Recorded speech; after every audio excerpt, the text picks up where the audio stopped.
Bullets fly, bombs roar, and the soldiers, they keep going, pushing past exhaustion, not through patriotism or fear, but because they are wired. In the chaos of World War II, a different kind of chemical warfare was raging behind the front lines. So what were drugs really like in World War II? Find out in today's episode of The Infographic Show. F tier, heroin. By the middle of the war, US troops had stumbled upon a miracle drug for pain relief. Except this one came stuffed inside of care packages, disguised as cookies and socks. It was heroin, sold back home as some kind of safer all-purpose wonder drug. On the front lines, it worked like a cheat code, deleting a shrapnel wound's agony in seconds and replacing it with instant peace. But like any cheat code, the game over screen popped up way faster than anyone expected.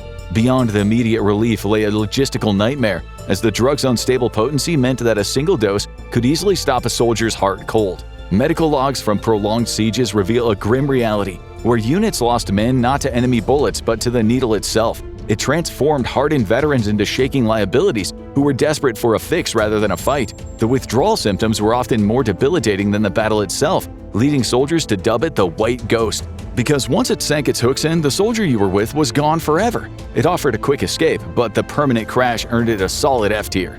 But if the White Ghost was a trap, the next drug was a clumsy attempt to fix a different problem: fear.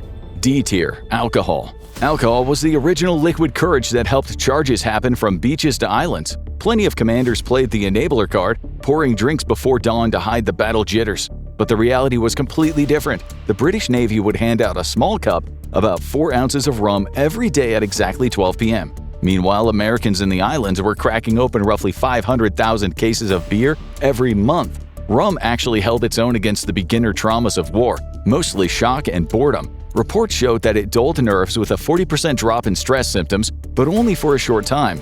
It was basically a quick morale patch whenever things tanked, or when you were about to face impending death.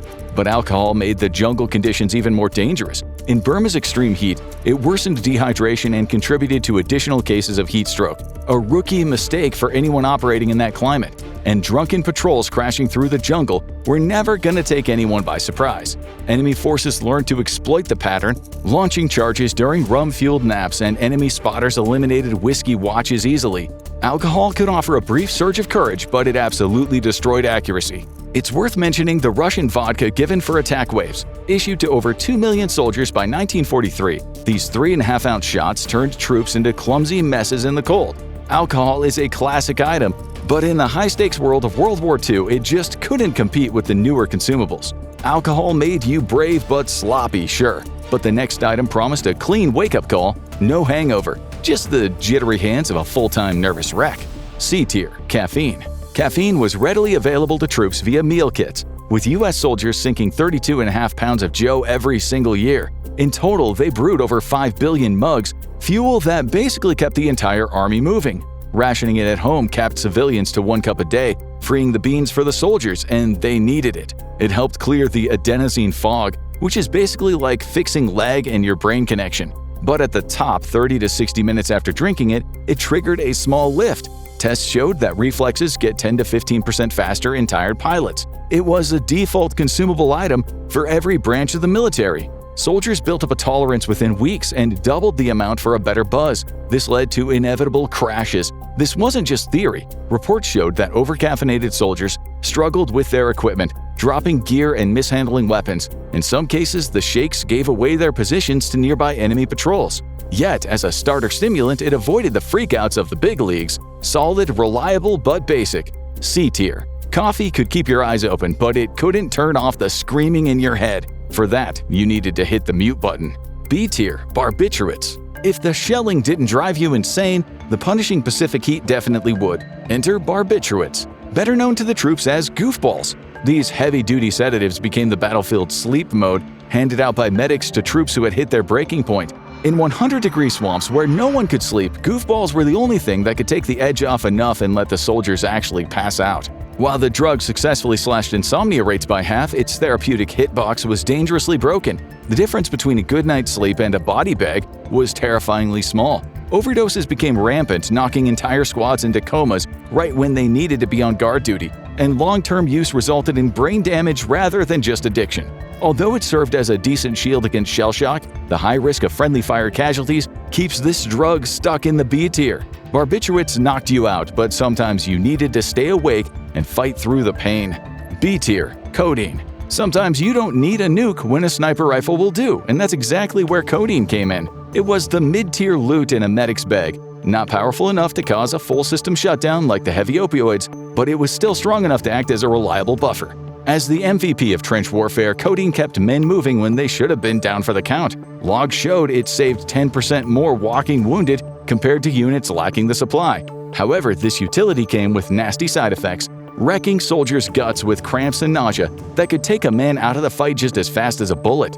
It was reliable, common, and it did the job, but it ultimately lacked the pure power required to handle the real carnage of the battlefield. Codeine kept you moving, but across the Pacific the enemy had found a way to turn off their humanity entirely.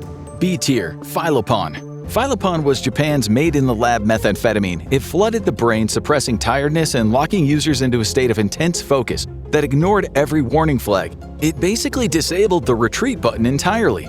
There were 20 tons made by 1945, arming 1 million plus hits. It was issued to troops to push them toward super soldier levels, and kamikaze pilots even credited it for steady, shake-free dives, though feedback was understandably limited. But its low solubility caused problems during injections, sending users from energized to erratic in minutes. Kept at small doses, around 5 milligram pills, it was much easier to manage. Philopon, whose name literally means love of work, had long-term effects, and its boom and bust cycle stopped it from reaching elite status.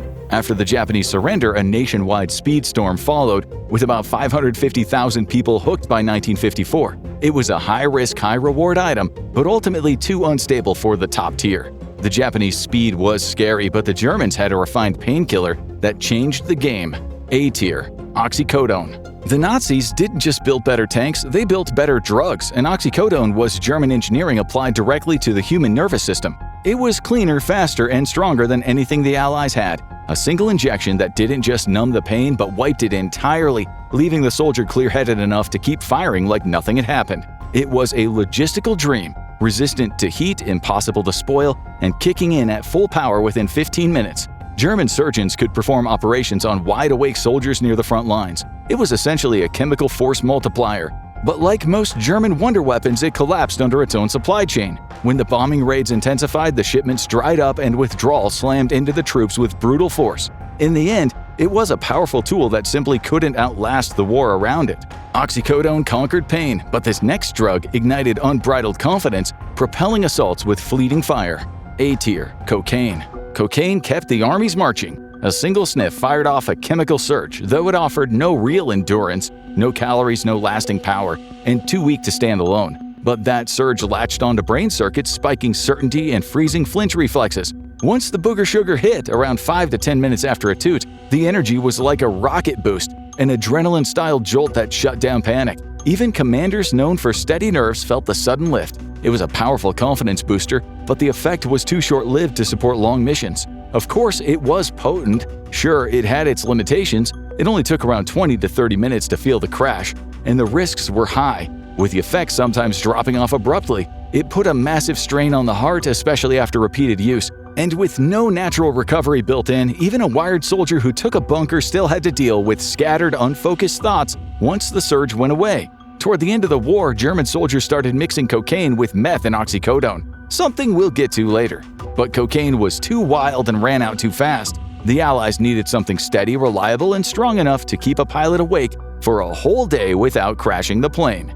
S tier, Benzedrine. Benzedrine ended up winning the endurance race, with the sulfate version becoming the standout. Its absorption was slightly faster than competing stimulants, just enough to matter, reaching the full effect in about 30 minutes and holding steady across 12 to 24-hour patrols. The boost it delivered was powerful, the same kind of surge later seen in allergy injectors and stay-awake formulas. It proved useful across the board, driving some crews through long bombing missions and helping forces stay alert during extended prisoner marches. The shift from inhaler to tablet was a major upgrade. It traded the limits of quick sniffs for something far more practical, a pill soldiers could take anywhere, anytime, and that made it far easier to use and far more reliable. Its expanded rollout looked a lot like Pervitin's, flooding the brain with wake-up signals strong enough that the pilots claimed they could practically smell the smoke trails ahead of them. By the end of the war, the British had issued around 72 million tablets, and the Americans nearly 500 million. The impact showed up fast. Cancelled air missions dropped by roughly 20% among dosed crews. S tier, Pervitin. The German army relied on Pervitin, a stimulant mix with a faster kick-in time than Benzedrine, delivering a major boost in about 15 minutes. The 3 mg doses traded subtlety for impact, increasing sensory awareness by about 30% and endurance by nearly 200%. Over 35 million tablets were issued during the 1940 fast attack campaigns, helping tank crews go more than 155 miles without stopping. It became one of the key components behind the Blitzkrieg strategy. As its use spread, pilots were logging up to 70 flight hours and more than 1,000 missions under its influence. Soldiers rallied from 3 days of no sleep, only stopping because of thirst or bullets. Tiredness was practically gone, but there was a catch. About 15% of the veterans reported intense mood swings and erratic thoughts, and crashes became more common as the war went on. Pervitin was strong, but the German scientists weren't done. S tier, D9. This cocktail of Pervitin, cocaine, and oxy created would-be supermen.